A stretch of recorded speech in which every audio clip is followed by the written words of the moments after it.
이 답변서에는 새 임기를 앞둔 트럼프 당선인의 사례도 들어 있었습니다. 미국 연방대법원이 트럼프에 대해 직무상 행위의 일부는 처벌할 수 없다고 한 판결을 거론한 건데 헌법 파츠가들은 국내법과 같은 잣대로 비교할 수는 없다고 지적합니다. 이어서 박사라 기자입니다. 윤석열 대통령의 변호인단은 헌법재판소에 낸 답변서에서 도널드 트럼프 전 미국 대통령을 언급했습니다.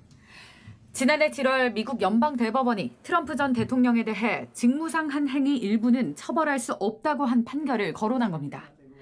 윤 대통령 측은 대통령의 헌법상 종국적이면서 전속적인 권한 내에서 이뤄진 경우엔 의회나 법원이 규제하거나 심사할 수 없다고 주장했습니다.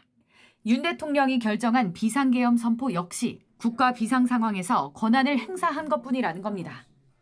하지만 트럼프 전 대통령에 대한 판결은 대선 전복 시도 혐의와 기밀 문건 유출, 개표 결과 개입에 관한 3건의 형사 사건에 대한 것이었습니다.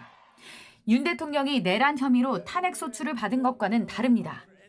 헌법학자들도 단순 비교는 어렵다고 지적했습니다. 먼저 대통령의 불소추 특권이 명확히 규정되지 않은 미국 법과 내란죄를 처벌할 수 있다고 명시한 국내 법을 동일한 잣대로 비교할 수 없다고 했습니다. 우리는 이른바 형사 불소추 특권이라는 게 명시적 규정이 있어요. 명시적 규정이 있지만 거기에 대한 예외가 다시 내란 또는 외환이라는 명시적 조항이 있잖아요. 그러니까 우리는 이런 논의가 무의미한 거죠.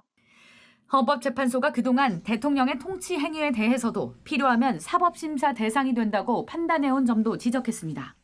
이게 국방과 외교에 관한 사건도 아닐 뿐더러 설령 맞다 하더라도 헌법과 법률이 정한 절차를 위반한 게 명확하기 때문에 그 사건, 그 판례가 적용될 수 있는 사안도 아니에요. JTBC 박사라입니다.